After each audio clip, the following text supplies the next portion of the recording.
বলেন সুবহানাল্লাহ।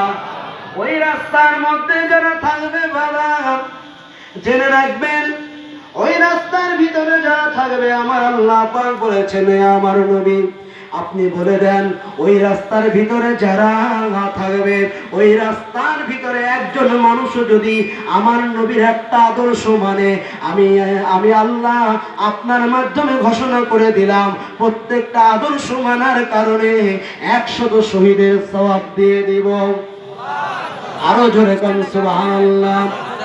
ও ভাইজান, আল্লাহর ওলিদের দোকানে গিয়ে খরিদ্দার হন, ওই জায়গায় দেখবেন শুধুমাত্র নবীর প্রেম পাওয়া যাবে, নবীর আহলে বাইতের প্রেম পাওয়া যাবে।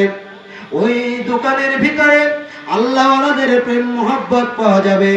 ওই দোকানের ভিতরে শুধুমাত্র আমার নবীর সুন্নাত দিয়ে ভরা। ঠিক না বেঠে? আমার নবীর সুন্নাতের দোকান আল্লাহর ওলিরা খুলে রেখেছেন। কোরআন সুন্নার দোকান যদি চান, 72 দলের অনুগামী অনুসারী হওয়া বাদ দেন, ওলি আল্লাহদের দলের অনুসারী হন, আপনাকে দাড়িওয়ালা বানায় দিবে, আপনাকে ওলি আল্লাহদের তাওয়াজ্জু দিয়ে তাদের দোয়ার মাধ্যমে মাথায় টুপি চলে আসবে। সন্ত্রাসী হওয়ার পরেও ওই মানুষগুলো আল্লাহর ওলিদের দরবারে যাওয়ার কারণে ওরা অস্ত্র শস্ত্র ফেলে দিয়ে, ওদের মুখে দাড়ি হয়েছে, গায়ে জুব্বা উঠেছে কিনা বলেন? কথা বলেন না কেন? এই আমরা এত বড় বড় মুহাদ্দিস মুফতি আছি, আর চরডাঙ্গা হুজুর মাত্র চরডাঙ্গার জমিনে বসে হাজার হাজার মানুষকে সুন্নতি পোশাকওয়ালা বানায় নাই কিনা? কথা বলেন।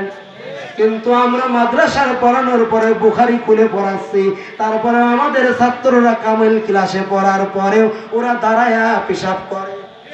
কথা বলেন না কেন? ও বাবাজি, তাহলে সুন্নতে নববীর দোকান খুলে আছে আল্লাহর ওলিরা, তাদের দরবারে গেলে বাবা ওই দাঁড়ানো পেশাব করা মানুষওয়ালাটাও সুন্নত তরিকায় পেশাব করে। কি কথা বলেন না কেন?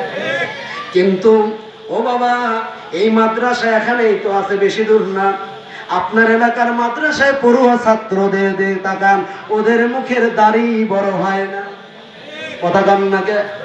আর ওলি আল্লাহদের সাথে যারা থাকে, ওদের মুখের দাড়িগুলো কিন্তু সেটে পায়খানার বিরাজ বানায় না।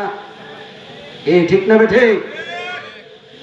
ও ভাইজানেরা, আল্লাহর ওলিরা এই জন্য কোরআনের এবং সুন্নাহর আইন তারা গোটা মানুষের উপরে তারা প্রয়োগ করেছেন। কেননা তারা নবীজির হাদিস জানেন, এই জন্য তারা হাদিসের মধ্যে নবী আমার বলেছেন, কুল্লু উম্মতি ইয়াদখুলুনাল জান্নাতা ইল্লা মান আবা। কিলা মান আবা ইয়া রাসূলুল্লাহ? ক্বালা আতানি দাখালাল জান্নাহ ওয়া মান আসানি ফাকাদ আবা। আল্লাহর নবী বলেন, আমার প্রত্যেকটা উম্মতিকে আল্লাহ পাক জান্নাতি করবেন। আর আস্তে গান সুবহানাল্লাহ। জান্নাতে যাওয়ার মন চায় না? কথা বল না কে? জান্নাতে যাবে নবীর প্রত্যেক উম্মত। প্রত্যেক উম্মত কোথায় যাবে? জান্নাতে। নবী আমার এই হাদিস বর্ণনা করে, বুখারীর হাদিস বলতেছি, বানোয়াটি গল্প না, এটা বুখারী শরীফের হাদিস।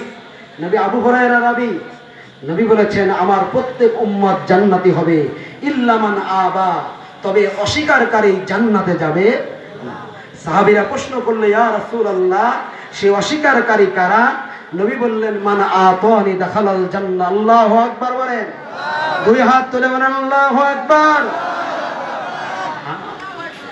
নবী বললেন,